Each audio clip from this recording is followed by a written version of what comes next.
From the banks of the Colorado River in Lake Mead to the homes and businesses in Southern Nevada, welcome to Water Smarts, the podcast pumping from the heart of Las Vegas, where we engage with the experts who keep the water flowing throughout Southern Nevada. I'm Bronson Mack. And I'm Crystal Zuelke. From how we treat it, deliver it, use it, protect it, and conserve it, the Water Smarts podcast is all about water in Southern Nevada. We hope to make you a little smarter about the one thing that keeps us all connected: water. Crystal, how are you today? I'm pretty good. Summer is, well, it's winding down. How's your summer been? It has been a good summer, but like you said, winding down, even though it's still incredibly hot as we're recording this in August. Yeah, we don't get that break yet, like some other cities do. But, it's hot and it's going to be hot for another month or two, and then it'll start cooling down. But thankfully, we've got lots of great parks to walk through that have lots of great trees, shade trees. I've got a new shade tree in my backyard I put in last year, so I'm excited to see that expand and grow and keep me cool. Yeah, you just mentioned the parks, and we're going to talk a little bit about parks today. I don't know if you're like me. I'm super fair-skinned, so I really can't be in the direct sunlight for too long, or else I start to get a sunburn.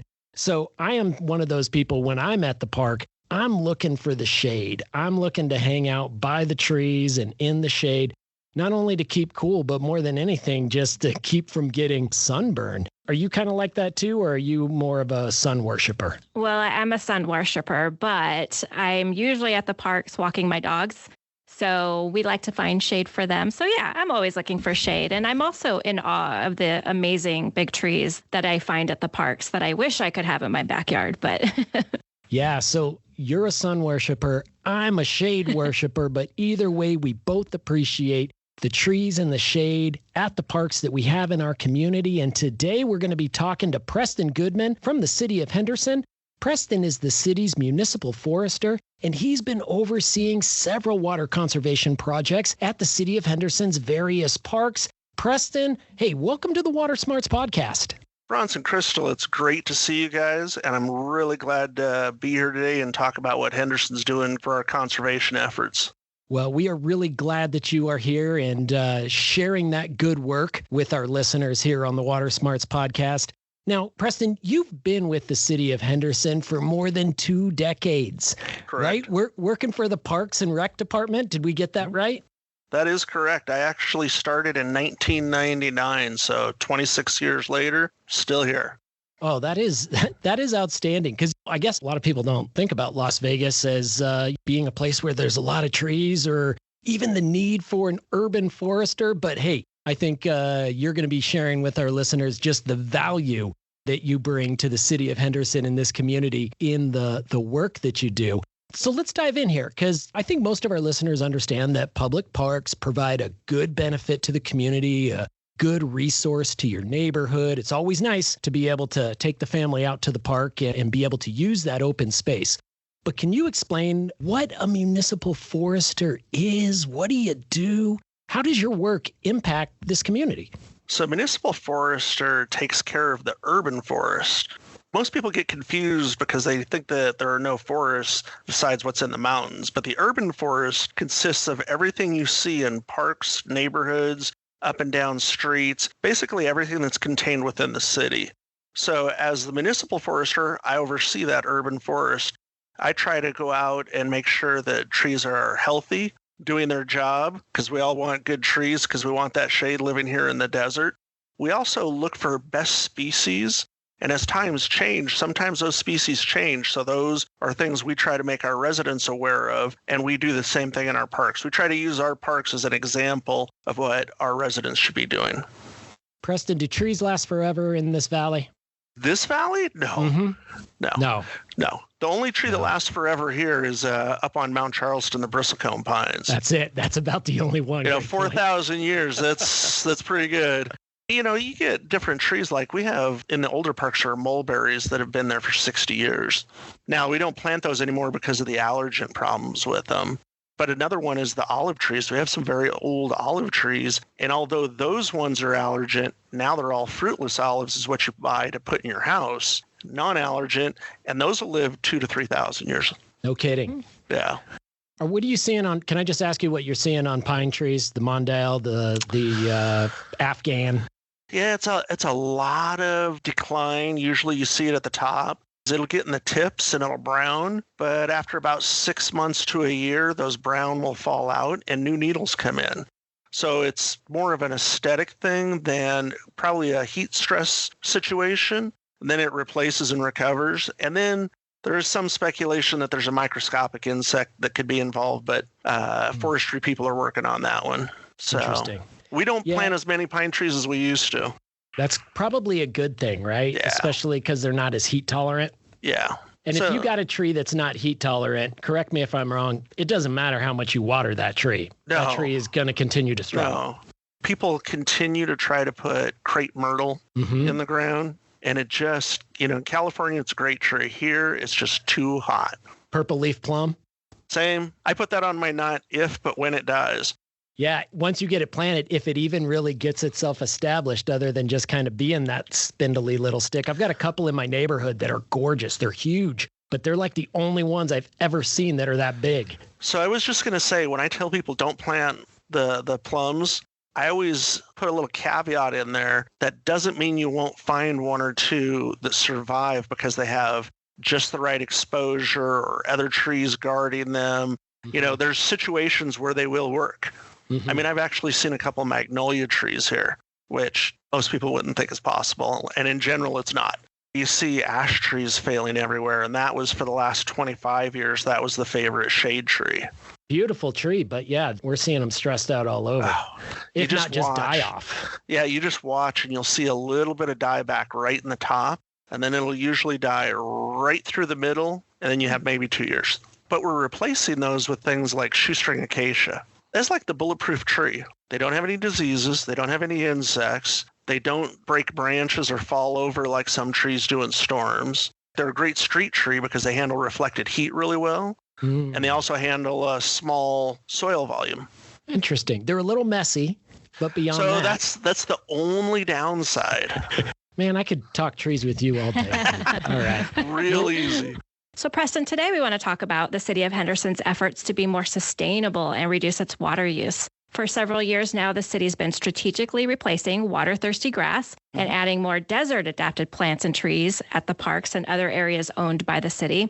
Are these changes a response to the state non-functional turf law that goes into effect in January of 2027, or are they just part of the city's efforts to be more sustainable? So it's actually twofold. So the drought for us started in 2003.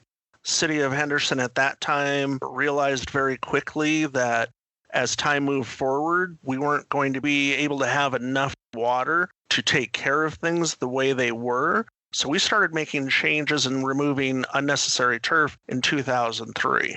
And we have done that year after year. So then AB 356 came along, establishing the law for non-essential turf. Well, we were already in that mode. We worked with Southern Nevada Water Authority and mapped out our parks, the remaining parks, and really dug in deep and found out where areas were that maybe people didn't play on. They were just aesthetic. And those are the things that really need to go. And those are the things that we've recognized over the years. We haven't reduced any of our playable surfaces whatsoever. It's only been the things that don't get used. And that makes a lot of sense, sort of prioritizing the areas of the park that are being used by kids and families and sporting events and keeping that grass there and available and functional, but then looking at those areas of the park where it doesn't get as much use. And that becomes grass that's really just drinking our water supply. So it certainly makes sense to improve the efficiency of the park. Preston, I understand that by 2026, the city of Henderson will have replaced nearly 2.5 million square feet of grass at its parks. And I've been to some of these parks, I'm a user of these parks too, and I can certainly say that they haven't lost any functionality. They're still beautiful. They still provide a great resource to the community. But Preston, how do you decide whether or not to take out grass altogether or whether to replace it with more of the warm season grasses that are more water efficient, like Bermuda grass, or even replacing it with artificial turf? And what do you do in that planning process? The big split there is when we remove grass, so we say if the only time you use it is to walk on it with a mower, That's the turf that we remove and turn into a more water-smart landscape. The turf that is removed or not even removed, but replaced by Bermuda, those are our playing fields, because Bermuda grass is a warm season grass. It uses a lot less water. It's very playable. It's actually more durable than fescue, and it actually creates a more level playing surface for things like baseball and soccer and things like that. So in planning for our turf conversion and removal efforts, we worked with several partners, one of them being SNWA. Another one, the general public at large. We had public meetings at several parks to get their input. And when possible, we make those adjustments per their comments because they are the end user. And ultimately, we want to provide a really good place for them to be able to recreate. And so we've got a lot of things going into it. We also consult with myself, the forester, for the trees, as well as park staff that have been at the park for a very long time and know what the park needs are. So Preston, there's 75 parks that the city has worked on as far as removing some non-functional turf and putting other replacements in, whether that's water smart plants or other surfaces. That's a huge undertaking, I can imagine. And I'm sure the city's still going through this project one by one. What has been the reaction from the community so far? Are they supportive of the changes the city's making? Usually the first question is, why are you taking all of the grass out of the park? And then we explain to them that we're not taking all of the grass out. We're not taking all of the trees out. Sometimes explaining to people that the 12 trees we took out and we're replacing with 36 trees are going to be beautiful in a few years. They have a hard time with that because right now they just see a skinny tree. And especially in the older neighborhoods, they're used to seeing those big trees across the street. And so their reaction is a progression. Initially, if they're not aware of what's going on, they're kind of surprised when our crews come in and start tearing things up. But as things are brought to light and the education gets out to them, whether it's a public meeting or our employees, or I take phone calls all the time, once they see what we're doing and why we're doing it, they tend to be very supportive. And the vast majority of the time when our staff are done with the conversion or the removals, we get a lot of compliments on the park itself. That's good to hear, because I have friends in Henderson, and I know parks are one of the reasons they love living there. I happen to live in Summerlin, and we have a lot of parks there too, and they're wonderful to have throughout the community, especially if you have a family and you recreate. The Henderson Park System is ranked among the top 25 in the nation by the Trust for Public Land, and the city has won numerous awards for its parks and recreation programs. So what's the plan for future parks, those that don't exist yet? How do you ensure they're water smart and will still serve the community's needs? So once again, City of Henderson's always trying to look ahead. So about 10 years ago, we started building parks that had conservation in mind from the beginning. And that includes things like putting the turf where it can be used and not where we would have to take it out one day, and adding recycling bins to the parks so people can recycle while they're visiting our parks. So for about the last 10 years, all of our parks have been built to already be water efficient. With that water efficiency for the new parks, that is wonderful. That is great. When we look back at some of the more legacy parks, some of the older parks, Preston, this just sort of popped in my head here. Being that you are focused on trees, are there some things that you are doing either to protect the existing trees at the park as you do your turf replacement? Or are there even some trees that ultimately, need to be replaced just because of either climate change or disease or other challenges that some tree species may be having? When we decide on what's going to be removed from a park, we do a site meeting with park staff, myself, our irrigation staff. Everybody has a role in it. Part of that is I do an analysis of each tree. And there are some trees that just don't survive turf removal well. When possible, we remove those trees and replace them with new trees that are better adapted to our increasing heat. In the past 2 years, we've removed 203 trees, but we've replaced it with 635 new trees. So we're creating a larger urban forest canopy for our residents. It just takes a little time. Trees are going to be around us for a long time, so we're planting them now as much as we can to prepare for what's coming. Yeah, and you're making that investment in even more trees within the Henderson area. That's just expanding that shade canopy. That's, again, helping provide relief for people when they're at the park, helping to combat the urban heat island effect, and just contributing to the overall canopy diversity that we have within Southern Nevada. I mean, that work is really impressive, Preston. I mean, the work that the Henderson Parks Group is doing and just City of Henderson as a whole. 2.5 million square feet of grass is going to save over 150 million gallons of water per year. Expanding that tree canopy, increasing that diversity, like I said, all really, really positive stuff. But Henderson also has other conversion projects as well, aside from just parks. Can you just share with our listeners a little bit about some of those other conservation actions that you're taking?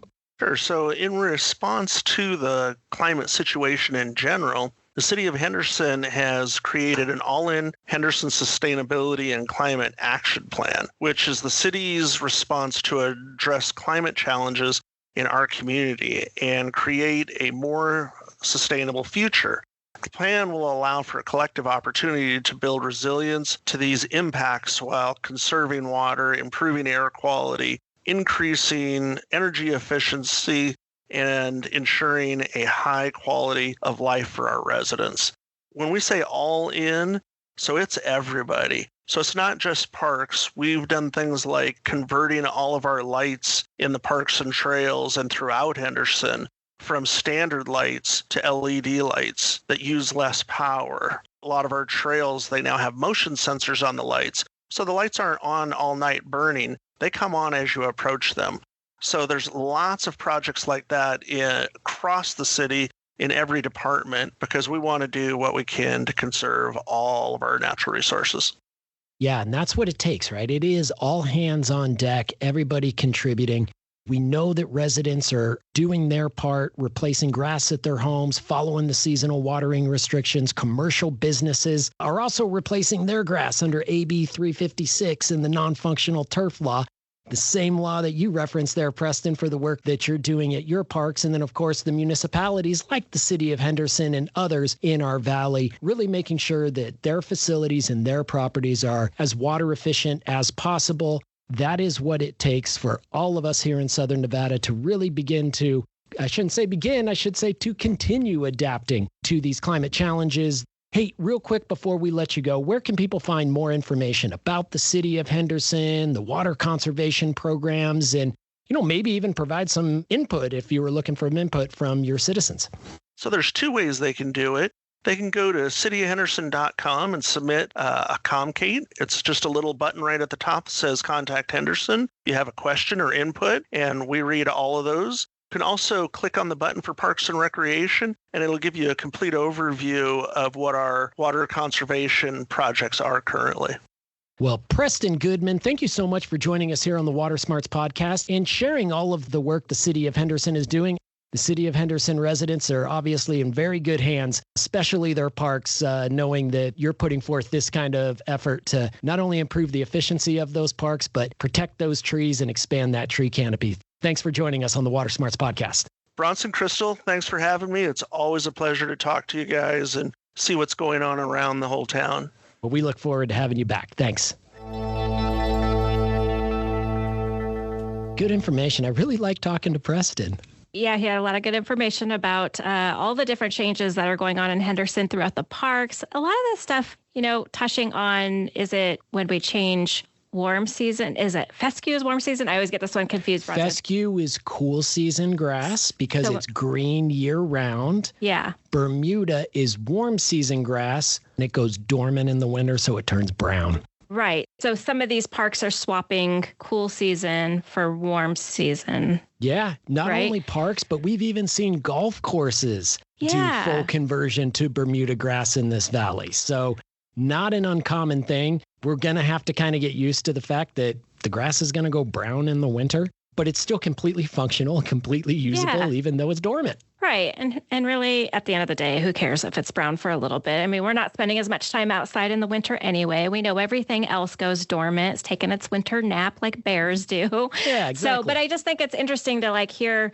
I know it's the community. There's parts of the community that has a hard time with grass being taken out. But in a lot of these places, you may not even really notice later what's going on because we're trading out those seasonal grasses for each other. So the green is still there. It's there for the summertime to play in. And then also just the conversation about trees. I know that's a hot topic right now, and we all want to protect trees and have more trees in this valley. So it was great to hear him talk about that. Yeah, just like you said, there are concern for trees in the valley. And with a couple of summers that we have had, 2024 summer, 2023 summer, these were very, very hot summers, especially 2024.